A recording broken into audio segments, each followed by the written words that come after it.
Hello everyone and welcome to a brand new series where I review the best free indie games on Gamejolt. But before I get into my first review, let me know what your favourite indie game is at the moment, and while you're at it, why not subscribe to the channel? That way you can listen to me pretend I'm some sort of journalist reviewing games as if I know what I'm talking about. So I thought I'd kick things off with a game that's been around for a few years. Back in 2014 and early 2015 I was making Gamejolt gaming videos on my other channel, and this game was meant to be the focus of the next video before my attention span ran out and I changed the channel completely. So it's only fitting that this game has first dibs in this new series. I should probably just tell you what it's called. That might help. So Space Wrestler XL is the name of today's offering, and as you can see it is an old school arcade game that combines two of my favourite things, sci-fi and wrestling. Now I'm generally not a big fan of crossovers, and their track record isn't exactly exemplary, with things like Freddy vs Jason and the Alien vs Predator films being actual things that exist.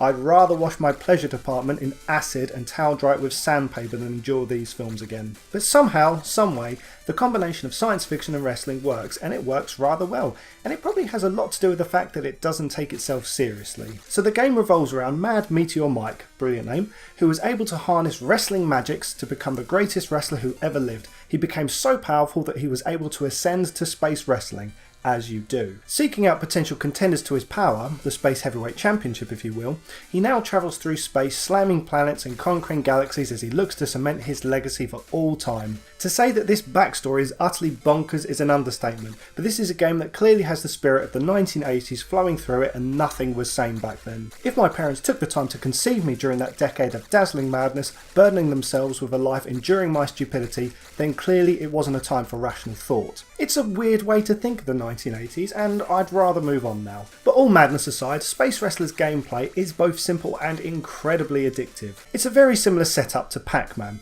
You're dropped into a top-down view of the map of a galaxy, and with the click of the left mouse button you travel from planet to planet, slamming it in the process. What is absolutely glorious about this is as Mad Meteor Mike travels to the next planet, he performs a wrestling move to accompany his movement. There are fewer things more satisfying than dropping the elbow and destroying an entire planet in the process.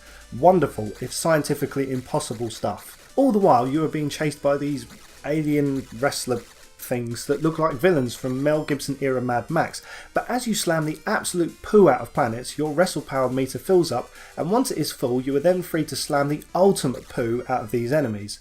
Much like Pac-Man. Once you've poo slammed your way through enough bad guys, a rival space wrestler enters the fray. Okay, I'm done with the poo references now. Anyway, this rival will now hunt you down just like the smaller enemies, and you must continue the process of slamming and building up wrestle power. However, this rival has 3 health points, meaning you'll have to hit him 3 times in order to launch him out the galaxy in total defeat. It all sounds simple, but you only have 1 health point yourself and can only attack enemies when you either have enough wrestle power or are wielding a weapon, which are dotted about the map. It's very easy to work yourself into a corner, and if you're not careful you'll find yourself being launched out of the galaxy in total defeat. Once you've defeated the big bad wrestler, you make your way to the exit where you will conquer the galaxy in acid dropping, LSD hitting glory. And then you're dropped into the next galaxy and you go again, and that's pretty much all there is to it.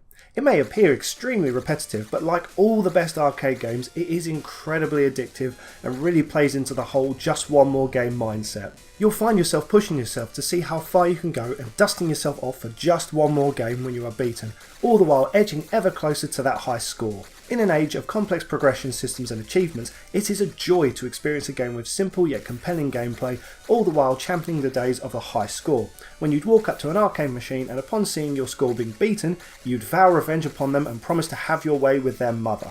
All in all, a solid game. If you're a fan of wrestling, sci-fi and old school arcade games, then this is definitely worth a look. I'll leave the link in the description so you can see for yourself and slam your way to glory. I don't know what that voice was, but never mind. Anyways, that'll about do it, so let me know if you've already played the game and what you think of it, and if there's any other free games on Gamejolt you'd like me to check out, then put them in the comments and I'll have a butcher's.